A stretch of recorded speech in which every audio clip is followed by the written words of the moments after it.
Hi! Welcome back sa Lariking Kai. Anong gagawin mo guys kung ang iyong GCash ay na-restrict or under restriction ang iyong GCash?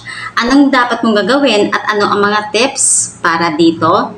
Okay, guys, ang ating GCash ay merong age restriction. So, dapat po pag gumawa ka ng GCash account ay dapat at least 18 years old po tayo. So, kung mag-a-apply ka ng GCash guys, make it sure na 18 above ka. Ayan.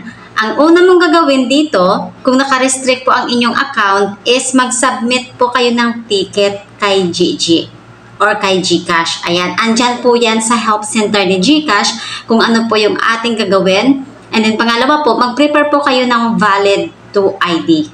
Ayan. 2ID guys, no? Ayan. I-submit natin siya and pangalawa, yung actual na SIM card guys. I-screenshot nyo siya or picturean nyo yung inyong SIM card na gamit at i-submit nyo po kay GCash. Ayan. So for example naman guys, ayan pangalawang tips.